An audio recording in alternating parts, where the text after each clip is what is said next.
ವಿಷಯಗಳನ್ನು ತಿಳಿಸಿದರು. ಏನು ಅಂತ ಹೇಳಿದರೆ, ಒಂದು ಗ್ರಾಮೀಣದೊಳಗೆ ಇದ್ಕೊಂಡ್ರೂ ಒಂದು ಏನಾದರೂ ಒಂದು ಸಾಧನೆ ಥರ ನಾವು ಮಾಡಬೇಕು ಅನ್ನೋ ಉದ್ದೇಶದಿಂದ ಅವರು ಡಿಗ್ರಿ ಆಗೈತಿ, ಒಳ್ಳೆ ಪಂಚಾಯತ್ ಮೆಂಬರ್ಕಿನೂ ಮಾಡಿದಾರಂತ, ಕಾಂಟ್ರಾಕ್ಟರ್ ವರ್ಕ್ ಮಾಡಿದಾರಂತ.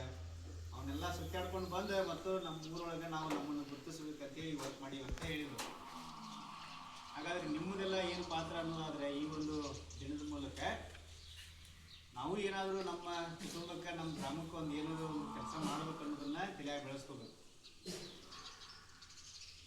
ನಾವು ಸಹ ನಮ್ಮ ಸಂಪ್ರದಾಯ ಆಗಲಿ, ನಮ್ಮ ಕಸುಬುಗಳಾಗಲಿ, ಏನು ನಮ್ಮ ಕೃಷಿ ಆಧಾರಿತವಾಗಿದ್ದಾವೆ ಅದ್ರ ಕಡೆಗೆ ಹೆಚ್ಚಿನ ಒಲವನ್ನು ಮನಸ್ಸಲ್ಲಿ ಇಟ್ಕೋಬೇಕಾಗ್ತದೆ. ಈ ಎಷ್ಟೋ ಮಂದಿ ನಾವು ಸ್ಕೂಲೊಳಗೆಲ್ಲ ಕೇಳಿದಾಗ ಮನೆ ಕೆಲಸ ಹಚ್ತಾರೆ ಅಂತ ಹೇಳ್ತೀರಿ ನೀವು.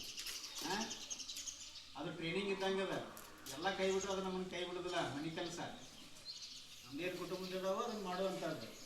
ಸೊ ನೀವು ಅದನ್ನು ಯಾವುದೇ ಕಾರಣಕ್ಕೂ ಇದನ್ನು ದೊಡ್ಡದೊಂದು ಬರೀ ಅಂತ ಅಂದ್ಕೊಂಡ್ರಿ ಅಂದರೆ ಜೀವನ ಸುಖ ಕಷ್ಟ ಭಾಳ ಆಗ್ತದೆ.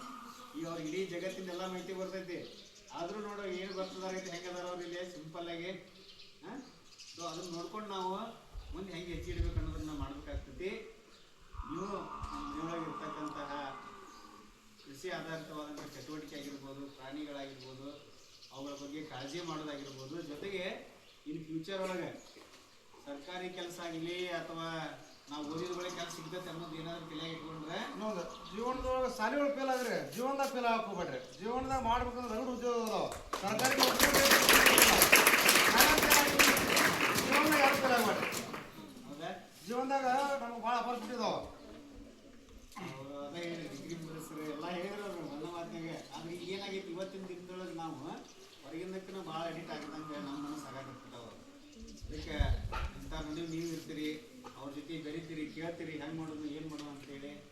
ಯಾರು ಕೆಲಸ ಪ್ರಯತ್ನವಾದಿಗಳು ಇರ್ತಾರೆ ಅವ್ರ ಜೊತೆ ಬೆಳಿಬೇಕು ನಾವು.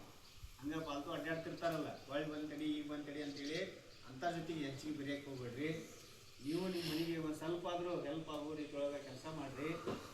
ತದನಂತರ ಇವತ್ತಿನ ವಿಷಯಗಳ ಬಗ್ಗೆ ತಿಳ್ಕೊಂಡು ನಿಮ್ಮ ಈಗಾಗಲೇ ಹೇಳಿದ್ರಲ್ಲ ಅವರು, ನಾನು ಹಂಗಾಗ್ಬೇಕು ಹಿಂಗಾಗ್ಬೇಕು ಅನ್ನೋದಕ್ಕಿಂತ ಏನಾದರೂ ಒಂದು ಒಳ್ಳೆಯದನ್ನು ಮಾಡಬೇಕು ಅನ್ನೋದ್ರ ಬಗ್ಗೆ ನೀವು ಗಮನ ಹರಿಸ್ರಿ. ಜೊತೆಗೆ ನಿಮ್ಗೇನಾದರೂ ಇದಕ್ಕೆ ಸಂಬಂಧಪಟ್ಟಂಗೆ ನೋಡಿ, ಹೈನುಗಾರಿಕೆ ಕಾನ್ಸೆಪ್ಟ್ ಬಗ್ಗೆ ಎಷ್ಟೆಲ್ಲ ಓದ್ತೀವಿ, ಆದರೆ ಓದಷ್ಟೇ ಬಿಡೋದಕ್ಕಿಂತ ಪ್ರಯತ್ನ ಪಟ್ಟರೆ ನಾವು ಮಾಡ್ಬೋದು ಅನ್ನೋದಕ್ಕೆ ಇವರು ಅಂದ ಒಳ್ಳೆಯ ಉದಾಹರಣೆ. ಈಗ ನೋಡಿ, ನಮ್ಮ ಶಾಲೆಯೊಳಗೆ ನಮ್ಗೆ ಇದು ಇರಲಿಲ್ಲ ನೋಡೋಕ್ಕಾಗ್ತಿರ್ತಾನೆ, ಬರೀ ಓದ್ತಿದ್ರಿ ಬರಿತಿದ್ರಿ. ಹೈನುಗಾರಿಕೆ ಅಂದರೆ ಏನಂತ ಬರಿತಿದ್ರಿ, ಪ್ರಮುಖ ವೃತ್ತಿಗಳು ಅಂದ್ರೆ ಏನಂತ ಬರಿತಿದ್ರಿ, ಮುಗಿತಿತ್ತು, ನೋಡೋಕೆ ಸಿಗ್ತಿದ್ದಿಲ್ಲ. ಹೌದಿಲ್ಲ? ಅದಕ್ಕೆ ನಾವು ಸಹ ಒಳ್ಳೆಯ ಒಂದು ಪ್ರಯತ್ನವಾದಿಗಳಾಗೋಣ. ಇವರ ಗುರಿ ಇನ್ನೂ ಉತ್ತುಂಗಕ್ಕೆ ಏರಲಿ, ಅದನ್ನು ಸಾಧನೆಯನ್ನು ಸಾಧಿಸಲಿ ಅಂತ ಹೇಳ್ತಾ ನಮ್ಮೂರು ಬಸವದ ಈ ಒಂದು ಕಾರ್ಯ ಅತ್ಯಂತ ಯಶಸ್ವಿಯಾಗಿ ಸಾಗಲಿ ಅಂತ ಹಾರೈಸಿ ಮತ್ತೊಮ್ಮೆ ಅವರಿಗೆ ಅಭಿನಂದನೆ.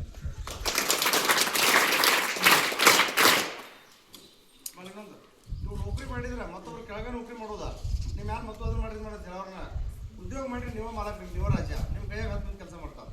ಅದಕ್ಕೆ ತಲೆ ಇಡ್ರಿ ಎಲ್ಲರೂ.